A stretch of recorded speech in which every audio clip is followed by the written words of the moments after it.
Hola, ¿qué tal? Buenas noches. Yo soy Mariana Hernández Carrillo y a nombre de Genaro Lozano te doy la bienvenida a Punto y Contrapunto.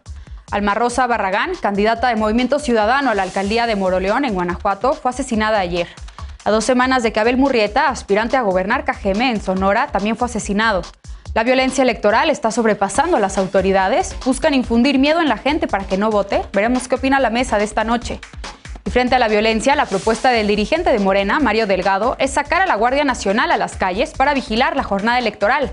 Delgado presentó una lista de lugares donde sus candidatos han sufrido agresiones y dice que la Guardia Nacional ayudará a que las elecciones sean pacíficas. Lecona coincide con esta propuesta. Y la Administración Federal de Aviación de Estados Unidos bajó la calificación de la seguridad aérea de México. Esto significa que el escrutinio sobre aerolíneas mexicanas con vuelos a Estados Unidos aumentará y que no podrán abrirse nuevos servicios o rutas. ¿La baja afectará a la economía, a la industria aérea o es un asunto meramente técnico? Veremos qué dicen las y los analistas de esta noche. Estos son los temas que discutiremos esta noche. Quédate con nosotros que ya empieza Punto y Contrapunto.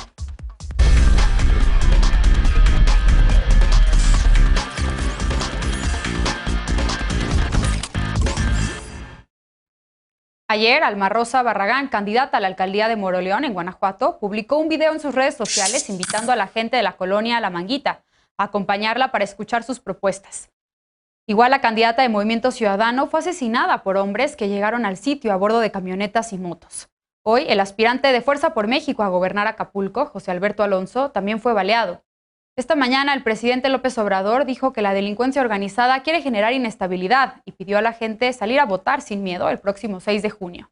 Este es el segundo atentado que se registra en Moroleón en las últimas semanas.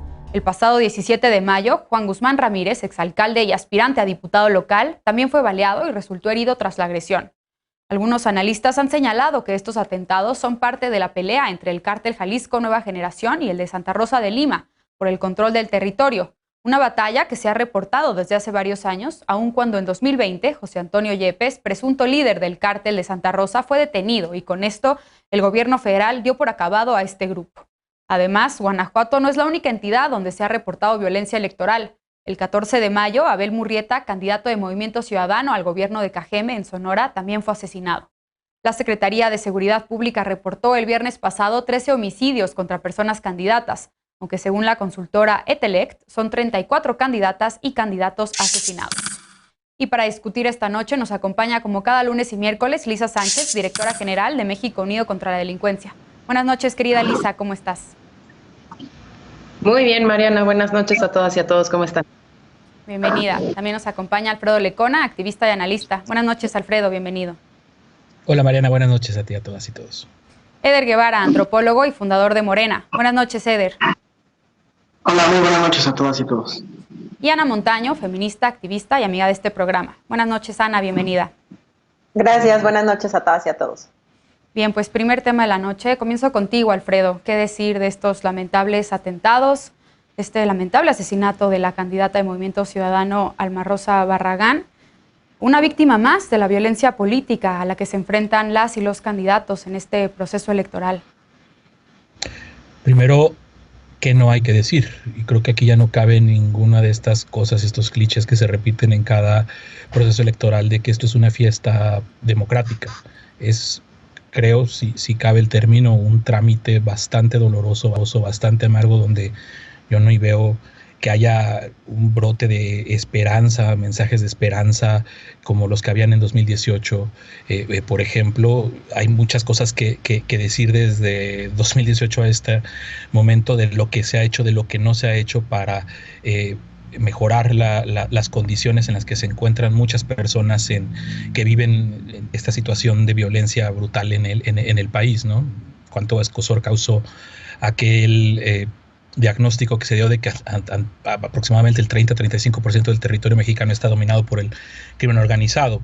No sabemos si eso sea cierto a exactitud o no, pero lo que sí es cierto es que este proceso sí está marcadísimo por la violencia, y es absolutamente estremecedor ver cómo una candidata, pues con la alegría con la que hacen estas invitaciones a acudir a los eventos que están realizando, unos minutos después de que vimos esa transmisión en vivo, hayamos escuchado de su muerte, de su asesinato. creo que es correcto lo que hace Etelect al hacer al haber presentado, al estar presentando sus estadísticas de la cantidad de políticos y políticas que son víctimas de la violencia, porque si saltan con el gobierno federal es porque se están considerando, y creo que lo han hecho bien, incluso desde antes que estuvieran las candidaturas dadas a los aspirantes, ¿no? Esta situación irresponsable que cayeron algunos personajes de la vida política, como el gobernador de Veracruz, Cuitlahua García, que cuando se le cuestionaba de la cantidad de políticos que estaban siendo asesinados, decía, pero no son candidatos todavía, ¿no? Porque era previo justo al registro. Entonces, entre ningunear, entre hacer cosas como las que hizo hoy el presidente, de pues ya prácticamente para él ya investigó, ya juzgó, ya dijo que el Estado se encuentra en esa situación, el Estado de Guanajuato, lo cual, sí, a ver, es absolutamente cierto, ¿no? Y hay otro nivel ahí de irresponsabilidad. Yo he escuchado al dirigente de Movimiento Ciudadano, como todos, ¿no? A salir, a condenar, a decir que lo lamentan, que una investigación que llegue hasta las últimas consecuencias, el discursito de siempre, pero ni siquiera parándose en decir bien o correctamente las cosas que estaban denunciando personas de su propio partido al interior del estado de Guanajuato, sí, que aquí lo hemos dicho muchas veces, para empezar, tienen los más altos cargos de justicia a los personajes que son responsables de esa descomposición. Y pues qué triste, aquí se confirma con esto lo que ya decíamos la semana pasada, lamentablemente, 75% de los políticas asesinados son opositores, han sido opositores a los gobiernos estatales, un infierno de país. Eder, un proceso electoral marcado por la violencia, dice Lecona. ¿Qué decir, qué responder y dónde están las autoridades? También son opositores a veces a los gobiernos municipales.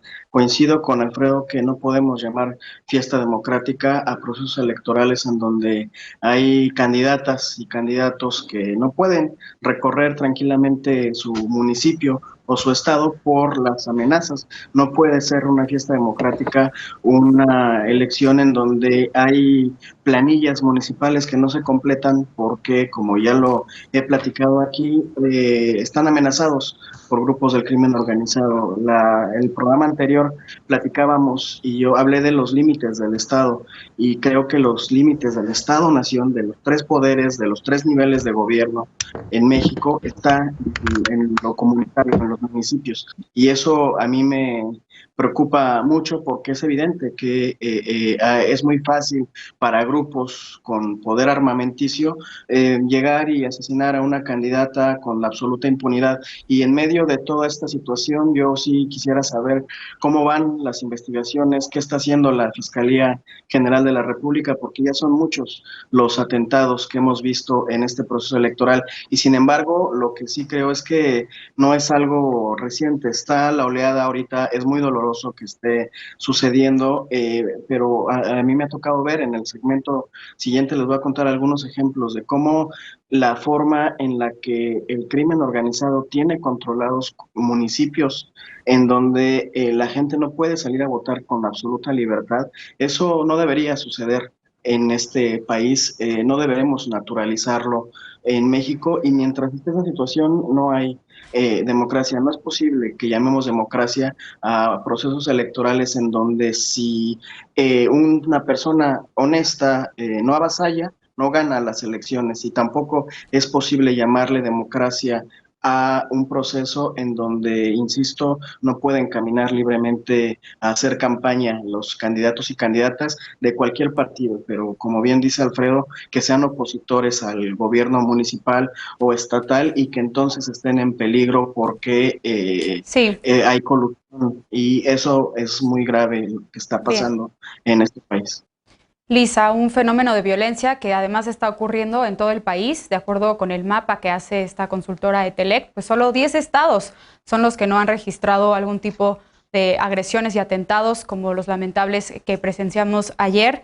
Y que tú, Eder, pones sobre la mesa el tema de la inseguridad pues a nivel local, y tú precisamente le das un seguimiento constante a estos niveles de inseguridad en el ámbito local. ¿Qué decir de estos hechos?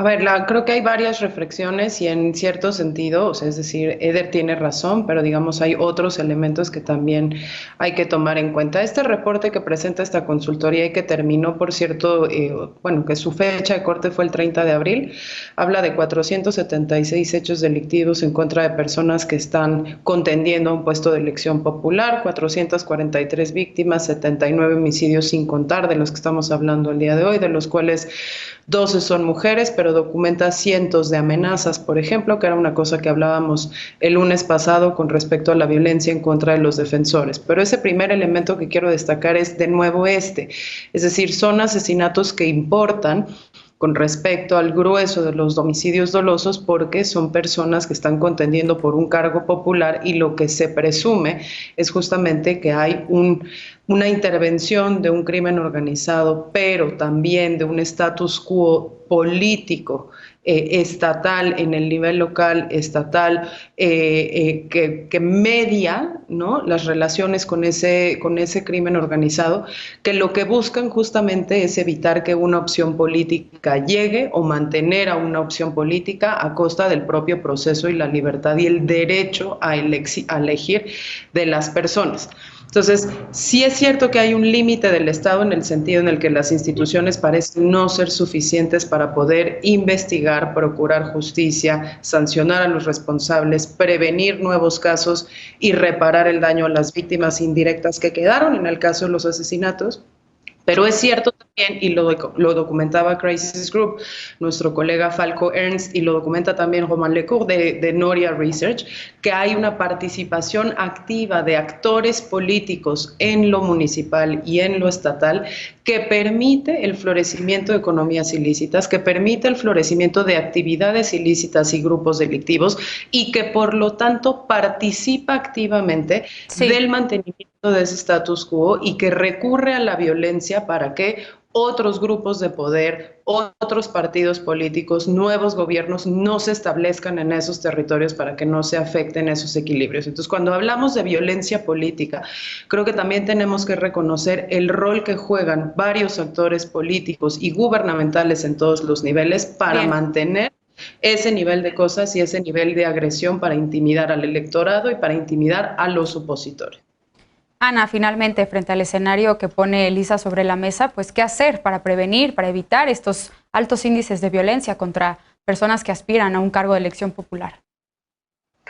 Híjole, bueno, primero yo quisiera lamentar públicamente el hecho, bueno, ambos hechos, también el de Acapulco, pero me parece que el que nos llama mucho es este asesinato de la candidata Alma Rosa Barragán, y sobre todo porque tiene que ver con un tema de violencia política donde quizá no de manera directa, pero a mí me parece que sí está pues intrínsecamente relacionado el tema de género, ¿no? Porque justamente, y también hay un montón de estudios al respecto, pues las mujeres que participamos activamente en política, pues tenemos un mucho mayor riesgo de sufrir este tipo de violencia. Puede no llegar a ser la violencia a nivel de un asesinato, de un homicidio doloso, pero sí de manera generalizada, ¿no? Entonces, coincido pues con mis compañeros en la mayoría de los temas.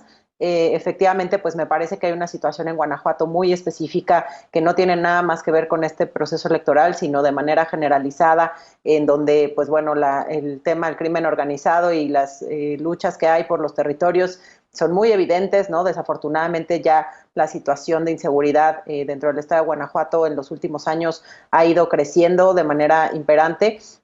Pero no podemos pensar que este hecho es aislado, ¿no? Sí creo y digo, habrá ahí que analizar a mayor profundidad, pues qué es lo que ha estado sucediendo, cómo está la composición dentro del municipio, ¿no? Yo hasta donde he podido investigar, pues bueno, resulta que el actual alcalde con licencia está compitiendo por un cargo, él estaba como alcalde por el PRD, está compitiendo ahora como diputado por el PAN, y pues bueno, la candidata que tiene la mayoría de las preferencias electorales están bien del PAN. Digo, no podemos hacer ninguna conjetura, pero poniendo un poquito en contexto qué es lo que sucedió dentro de esa elección y que pues probablemente tenga alguna relación con las causas que originaron este asesinato. Ya será pues trabajo de la Fiscalía deslindarlo, pero me parece importante entender también este contexto político, porque pues bueno, sí hay diferencias también en el atentado en Acapulco. Pues bueno, la persona que fue baleada tiene algunas acusaciones de relación con el crimen organizado. Entonces creo que sí hay que hacer diferenciaciones en los contextos y entender cómo es que se da la violencia, ¿no? Desafortunadamente, pues en este proceso electoral hemos tenido un crecimiento casi el 70% de la violencia política en contra de candidatas y candidatos. Sí. Y la realidad es que, bueno, hablando de la prevención, pues es un tema muy complejo porque tiene que ver con el crimen organizado, no es un tema específico o aislado, ¿no? Entonces habría que analizarlo desde ese sentido. Tenemos que hacer una pausa, pero vamos a retomar el tema del proceso electoral en el siguiente bloque, porque el líder nacional de Morena, Mario Delgado, pidió la presencia de la Guardia Nacional en las calles el próximo 6 de junio.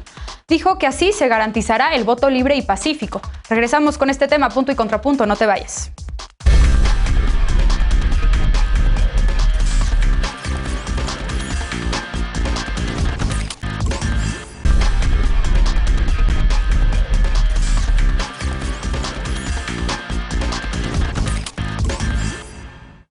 Regresamos a Punto y Contrapunto. Ante lo que calificó como actos de violencia en contra de los candidatos y candidatas de Morena, Mario Delgado pidió que la Guardia Nacional vigile el proceso del próximo 6 de junio para garantizar que haya una jornada pacífica. La Guardia Nacional ya da protección a 57 personas candidatas y ahora Delgado pide que salgan a las calles para hacer frente a lo que llamó el Manual de la Mafia de la Corrupción, que busca inhibir el voto. Veamos en contexto. El líder nacional de Morena, Mario Delgado, pidió que la Guardia Nacional vigile la jornada electoral del próximo 6 de junio.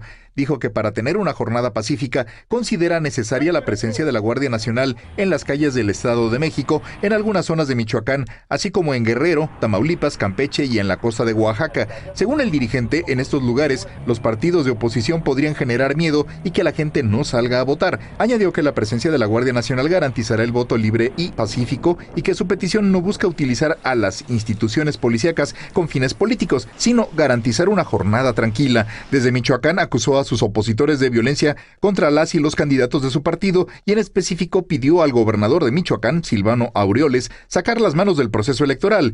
Morena ha presentado 8 denuncias ante la Fiscalía Especializada en Delitos Electorales contra el gobernador Aureoles, a quien acusan de apoyar al candidato de la alianza PRI-PAN-PRD y de amenazar a los morenistas. Delgado dijo que en Querétaro, colaboradores de su candidata a gobernadora también fueron agredidos, así como en el Estado de México y en Quintana Roo. El viernes pasado, la Secretaría de Seguridad y Protección Ciudadana informó que durante la campaña electoral se han registrado 398 amenazas o actos de violencia contra personas candidatas y se ha brindado protección a 148. Aunque no se especificó a qué partidos políticos pertenecen las personas amenazadas, se han registrado más actos de violencia en Oaxaca, San Luis Potosí, Jalisco y Estado de México. Punto y contrapunto. Segundo tema de la noche, ahora empiezo contigo, Lisa. Este tema pues va en línea con el que discutimos en el bloque anterior sobre el escenario de violencia política en este proceso electoral. ¿Cómo ves esta petición de Mario Delgado para que la Guardia Nacional pues vigile el proceso, la jornada electoral en algunos estados? Pues lo primero es que lo que da risa es ver a Mario Delgado pidiendo a la Guardia Nacional y asumiendo que es una corporación policial.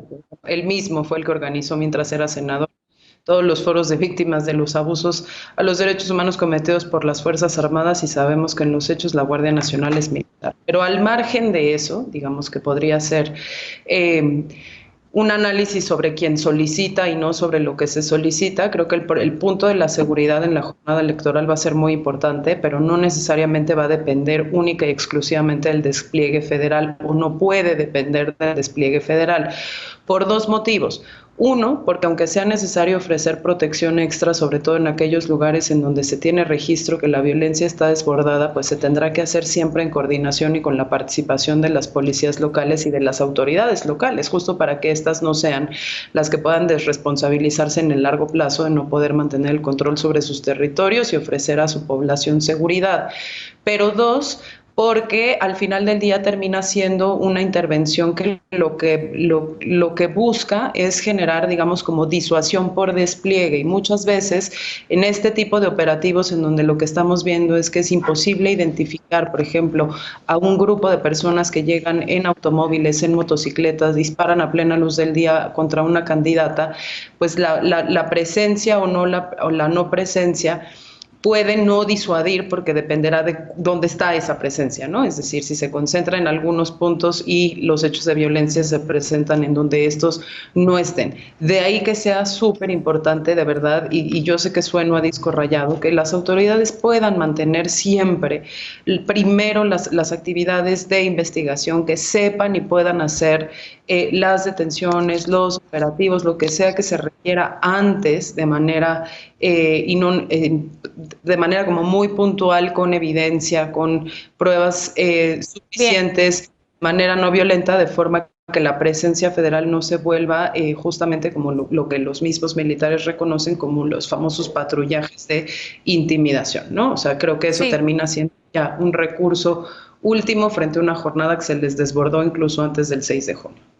Ana, ¿a ti qué te parece esta idea?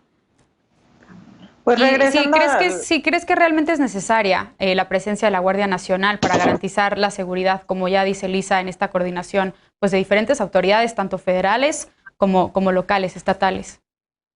Mira, volviendo un poquito al argumento anterior, pues bueno, este tema y efectivamente de manera muy triste, ¿no? Como lo es todo el asunto de la guerra contra el narcotráfico, pues ya ha incidido en la vida democrática, como ya lo mencionábamos en el bloque anterior, y por lo tanto, pues pone en riesgo el proceso electoral y la jornada electoral como tal, ¿no? El tema del crimen organizado. La realidad es que, pues bueno, si lo vemos de manera general y de manera nacional, podríamos pensar que hay algunas, digamos que es como exagerado, pero la realidad es que sí, en cada una de las comunidades donde hay una fuerte presencia del crimen organizado, pues hay una alta probabilidad de que los comicios se vean afectados por amenazas de estos grupos que muy probablemente tengan intereses políticos. No quiere decir que nada más por diversión y por no tener nada que hacer ese domingo vayan a salir a amenazar a la gente. Sin embargo, sí me parece que la propuesta de la Guardia Nacional pues puede ser bastante polémica. Creo de todas formas que hay que contextualizar nuevamente, ¿no? Porque la Fiscalía Especializada en Delitos Electorales, que pertenece a la Fiscalía General de la República, ya había anunciado desde el 25 de abril pues todo el operativo y el despliegue ministerial que se va a tener durante la jornada del 6 de junio. En este despliegue pues se incluía, como por cierto se incluye en todos los procesos electorales, pues una coordinación entre distintas corporaciones de seguridad que incluyen a la Guardia Nacional, a la Secretaría de Seguridad Pública, a la Secretaría Marina, a la Sedena como tal y a la Secretaría de Gobernación, ¿no? Yo creo que es importante que se revisen bien esos mecanismos de coordinación y que probablemente donde haya una mayor necesidad de las fuerzas de seguridad, pues se implemente en este mismo esquema de coordinación, que coincido con Lisa, no puede dejarse fuera a las policías estatales ni municipales, y que se refuerce, digamos, en este mismo esquema coordinado. La idea tal cual de la Guardia Nacional, bueno, a lo mejor, insisto, suena muy rimbombante. Puede ser que en algunos municipios, el mismo municipio decidiera, bueno, sí, requiere un poco de apoyo,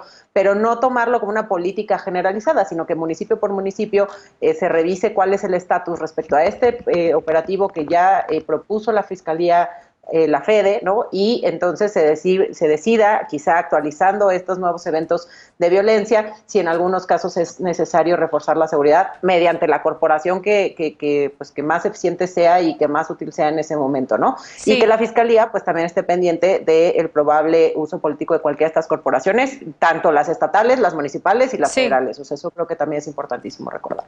Alfredo, retomando esto último que dice Ana, pues Mario Delgado al hacer esta petición dice que no se va a utilizar a la Guardia Nacional con fines políticos. ¿Cómo lo ves tú? ¿Realmente es necesaria su presencia para garantizar la seguridad en la jornada electoral?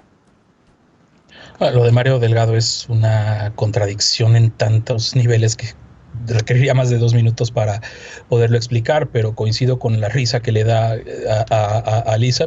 Creo que es risa para no llorar, porque precisamente Mario Delgado fue el personaje que aceitó el proceso legislativo en la Cámara de Diputados, que proponía, de Cámara de Diputados salió un dictamen, una minuta de Guardia Nacional de Reforma Constitucional muchísimo peor de lo que quedó, donde se le entregaba de plano la seguridad pública a los militares. Ya lejos quedó ese Mario Delgado que usaba el cartel de seguridad sin guerra, pues ahora sabemos, pues para solamente montarse en una lucha que definitivamente no comparte, que usó políticamente cuando le convino y que ahora pues lo vemos diciendo estas cosas. Y primero decir, la Guardia Nacional no existe. La Guardia Nacional en verdad es la Sedena.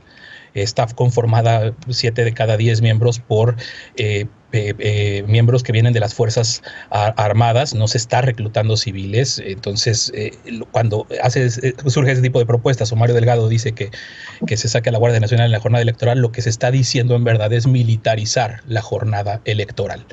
Y el uso político lo está haciendo él, cuando empieza a usar sus términos de la mafia política y lo que le escuchamos decir en las barbaridades que dicen los spots, para ajustarlo precisamente ahora a la violencia que lamentablemente estamos viviendo. Fíjense cómo venimos de decir que cada estado y cada municipio es una realidad, cómo sufren los candidatos de todos los partidos, de todo el espectro político, violencia, intimidación, agresiones, principalmente siendo opositores de los municipios y de los estados, como bien recalcaba Eder hace un momento, y de repente estamos hablando de que una sola solución, la Guardia Nacional, porque los candidatos de Morena están enfrentando a la mafia política, a la mafia de la corrupción. Entonces, absolutamente creo eso, una reducción que no abona a nada, y sombrerazos de propaganda militar como los que le encantan a este impresentable dirigente.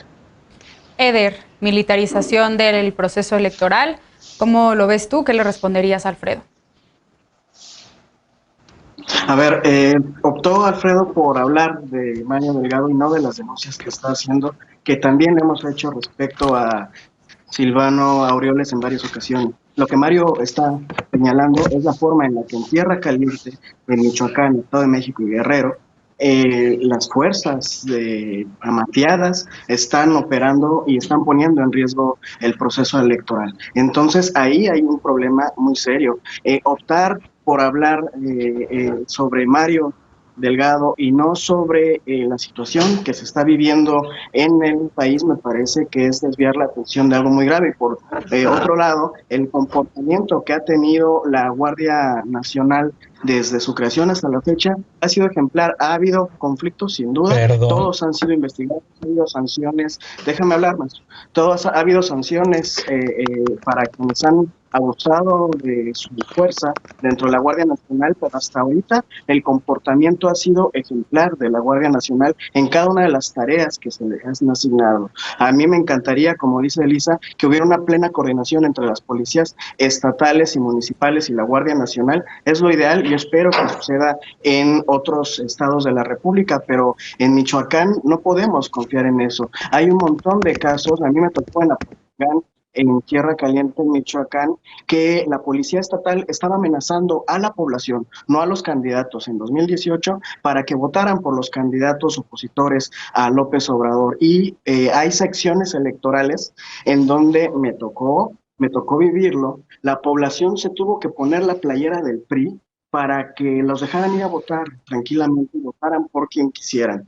Esa situación se está viviendo en muchos lugares de este país y, por supuesto, la Guardia Nacional es una de las posibles soluciones, considerando que estamos a semana y media de la elección.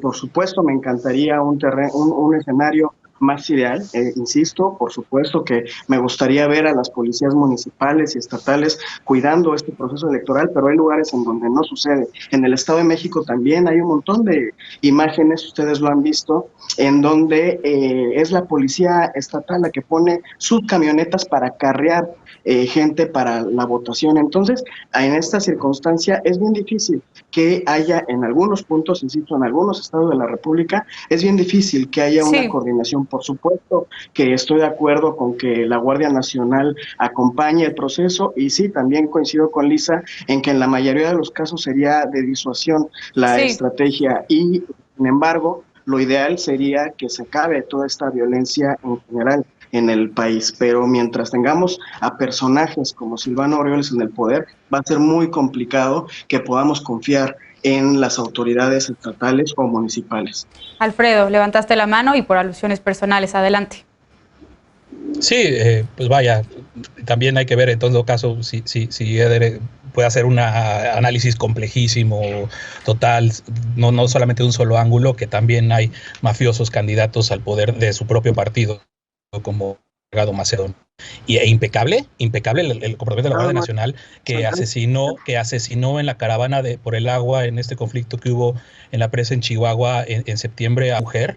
Impecable la Guardia Nacional que mató a un funcionario de Sonora del Ministerio Público. Habla. A ver, adelante, Alfredo, termina tu intervención para que después pueda hablar Eder, por favor. Adelante, Alfredo. Que no interrumpa. Adelante, Elementos de la Guardia Nacional asesinaron en Sonora a un funcionario ministerial apenas a principios de mayo e hirieron a otra en la zona de Caborca. La Sedena, insisto, la Sedena, que en verdad es quien tiene el control de esto, ya como 2 o 3 masacres de las que dicen que ya no suceden. Entonces, pues sigan haciendo su propaganda militar. Digo, el tema es que con evidencia no se sostiene en absoluto el comportamiento impecable de la Guardia Nacional y qué pena que estén reduciendo y politizando la violencia a esto. Eder, tenemos 15 segundos. Está repitiendo Alfredo el mismo discurso del PAN en Chihuahua. Lo que sucedió en Chihuahua y que hubo personas que murieron fue un enfrentamiento. 2 personas en un vehículo interceptaron a la Guardia Nacional para que... Falso. Déjame hablar, evitar que detuvieran a personas que estaban tomando la presa. Y después, además, por el exceso de la fuerza, se investigó y se detuvo a integrantes de la Guardia Nacional. El caso de Sonora también se detuvo a quienes abusaron del poder. No podemos evitar que una fuerza policíaca, la que sea un militar, abuse del poder, pero de eso que no haya impunidad. Cada que sucedan esas situaciones, que no haya impunidad. Y mira, si en 3 años de operación o 2 años y medio de operación de la Guardia Nacional son 2 casos terribles que han sucedido, eso significa que algo bien se está haciendo por sistemático. Que cada semana sucedían abusos de poder por parte, sí, de las Fuerzas Armadas, pero también de las policías estatales, municipales y de la amada Policía Federal, que tampoco... Bien, pues se terminó. Eder, permíteme que te detenga ahí porque ya se terminó el tiempo de este bloque y bueno, desde luego estaremos atentos a la estrategia de seguridad que se implementa pues en las próximas elecciones el 6 de junio. Vamos a una pausa. La Administración Federal de Aviación de Estados Unidos anunció que México no cumple con los estándares de seguridad de la Organización de Aviación Civil Internacional y rebajó su categoría. Esta medida afecta a la industria aeronáutica nacional, beneficia a aerolíneas estadounidenses, como señaló el presidente López Obrador. Regresamos con este tema a Punto y Contrapunto, no te vayas.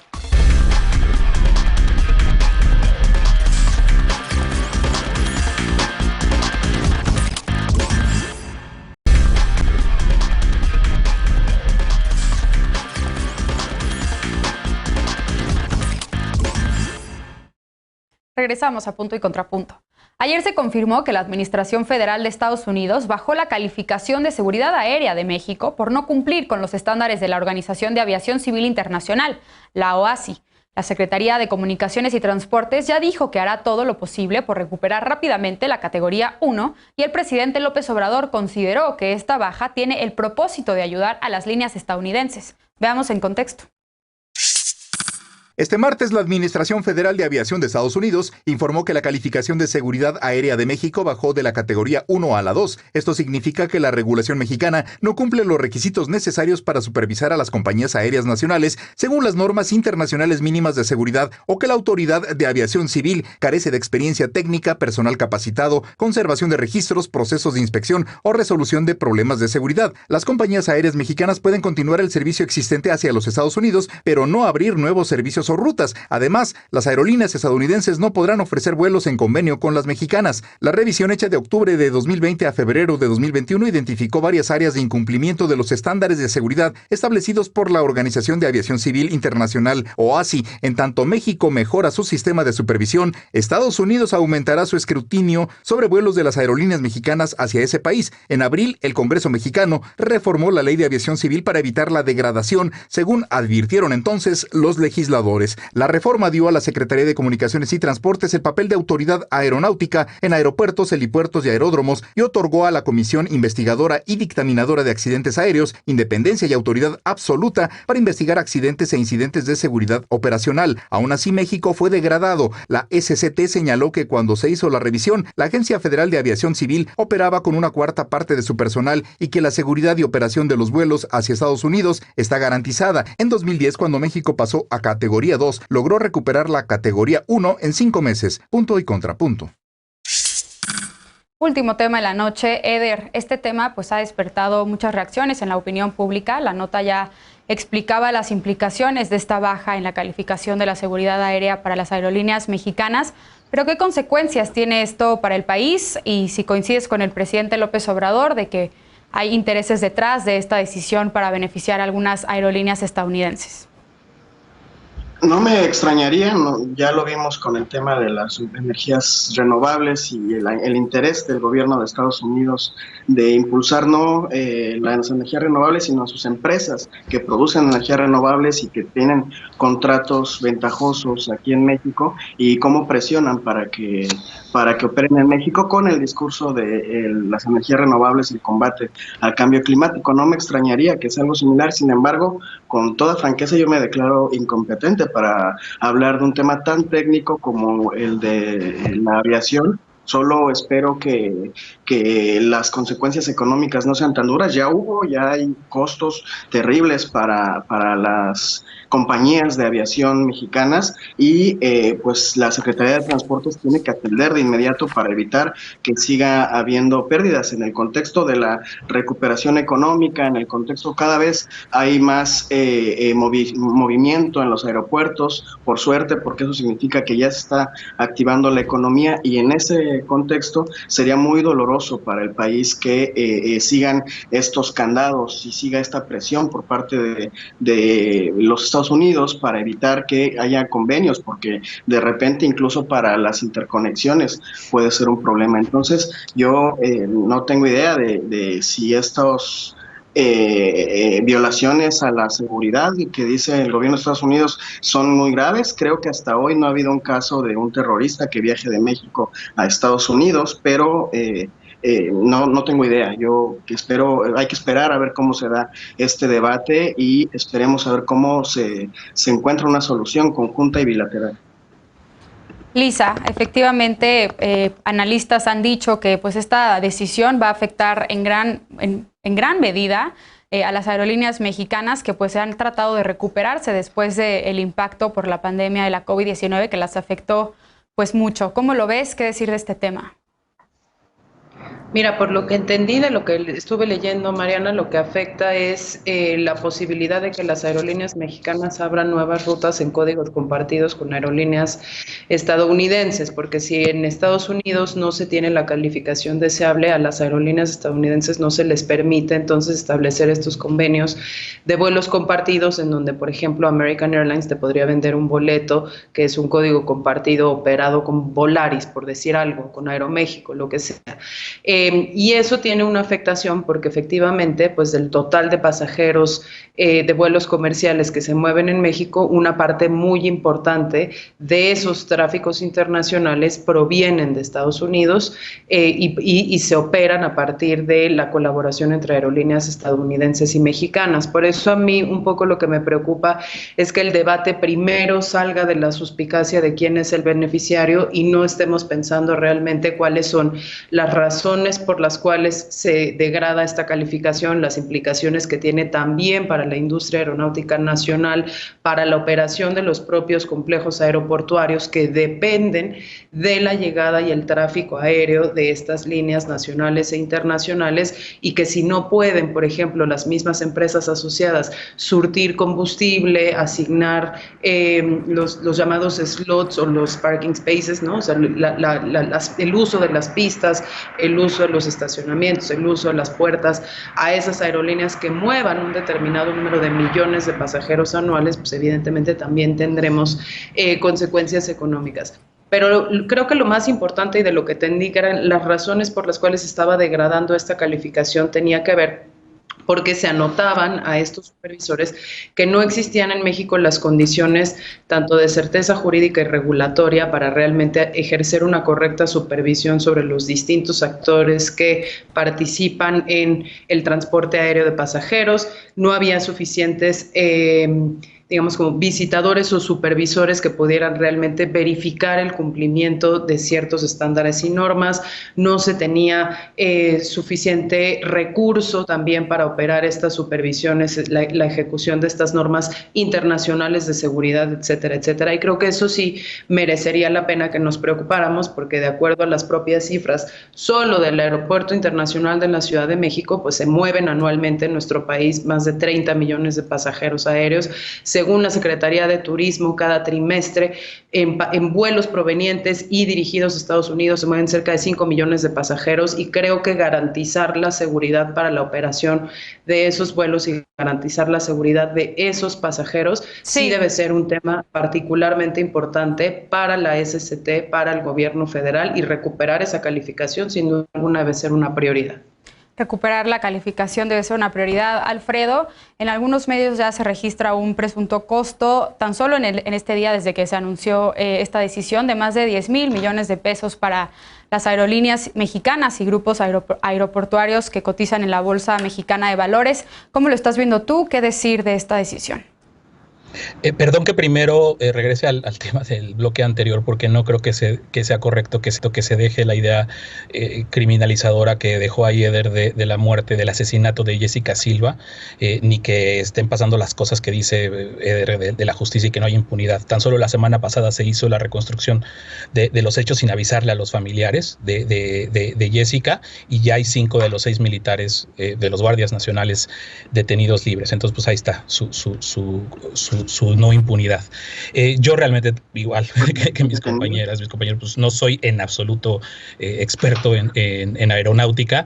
Entonces, ayer me llamó mucho la atención un tuit de Gabriel Guerra, que tuvo muchísima conversación sobre si sí o si no lo que estaba diciendo. Decía, en síntesis, ¿es mala noticia del cambio de la calificación a México? Sí, muy.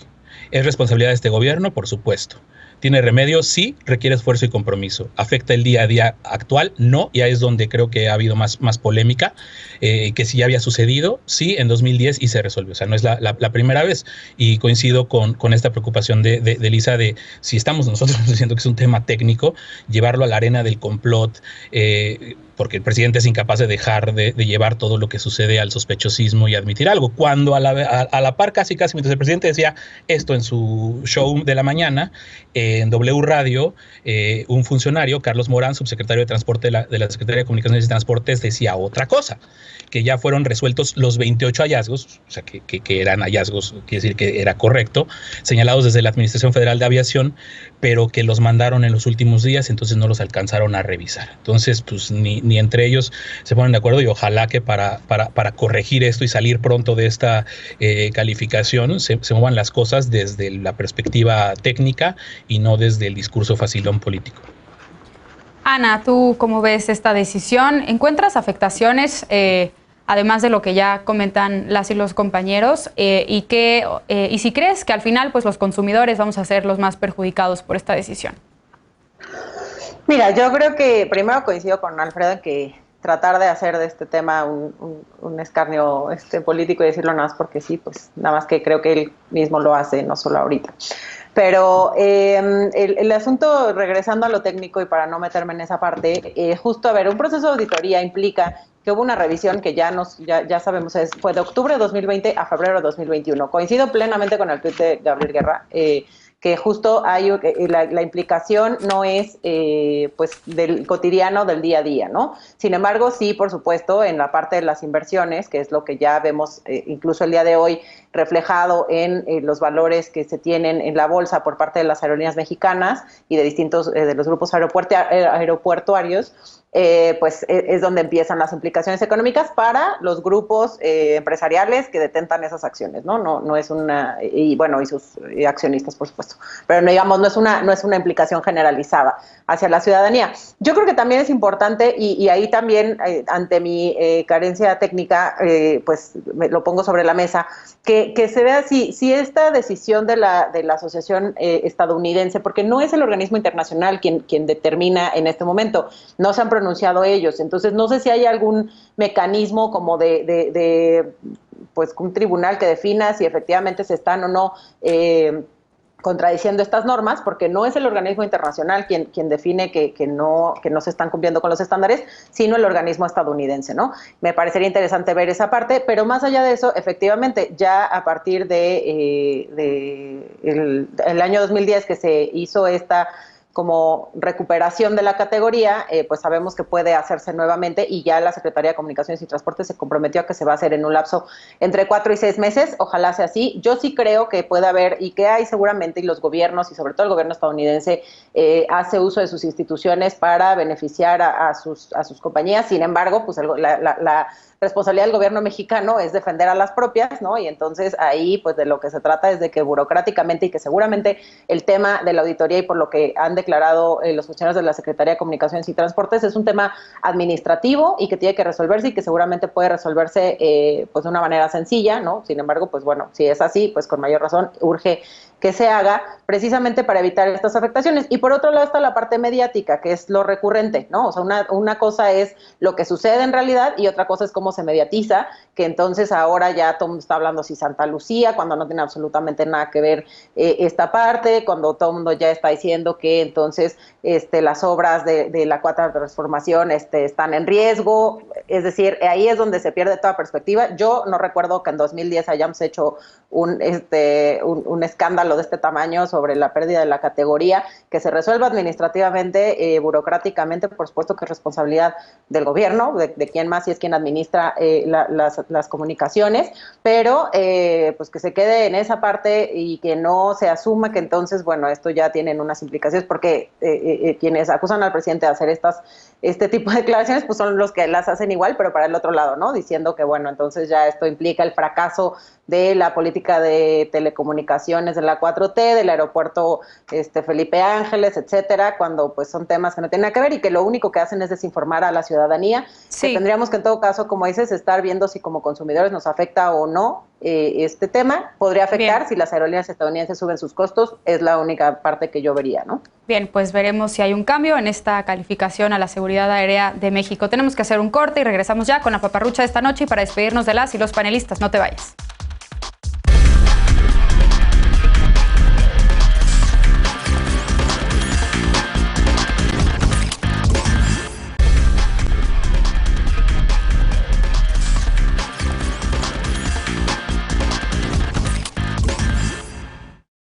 Regresamos con la paparrucha de esta noche. ¿Es verdad que las personas presas ya votaron? En redes sociales circula información que señala que el presidente López Obrador impuso una nueva ley para que la población presa pueda votar, y que más de 2,000 personas privadas de la libertad ya lo hicieron, y además a favor de Morena. Pero esto es completamente falso. Vamos por partes. Como quizás sabes, las personas privadas de su libertad pierden sus derechos ciudadanos, entre ellos el derecho a votar. Sin embargo, en 2019, el Tribunal Electoral del Poder Judicial de la Federación determinó que las personas en prisión que no han sido sentenciadas, es decir, que están en prisión preventiva, tienen derecho a votar porque están amparadas bajo el principio de presunción de inocencia.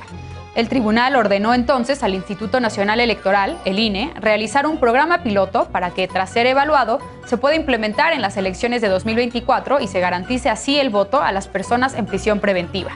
Sobre este tema ya hablamos alguna vez aquí en Punto y Contrapunto, y adelantamos que el INE realizaría una votación piloto en 5 centros federales de readaptación social ubicados en Guanajuato, Chiapas, Morelos, Sonora y Michoacán. Gracias a este programa, 949 personas que se encuentran en prisión preventiva votaron de manera anticipada la semana pasada. Estos votos serán enviados a los distritos correspondientes para ser contabilizados el próximo 6 de junio. Así que no sabemos si votaron o no por Morena, porque como sabes, el voto es secreto. Lo que sí sabemos es que este ejercicio de votación es producto de una sentencia del Tribunal Electoral y no de una ley impulsada por el presidente López Obrador. No bajes la guardia y sigue cuidándote y cuidando a los demás. Lávate las manos bien y con frecuencia. Mantén siempre la sana distancia. Ventila los espacios cerrados y si sales, por favor, usa cubrebocas. Esto fue todo por esta noche. Muchas gracias a nombre de Genaro Lozano por habernos acompañado. Gracias también a las y los panelistas. Gracias Alfredo, gracias Lisa, gracias Ana, gracias Eder. Yo soy Mariana Hernández Carrillo y esto fue Punto y Contrapunto. Descansen, muy buenas noches.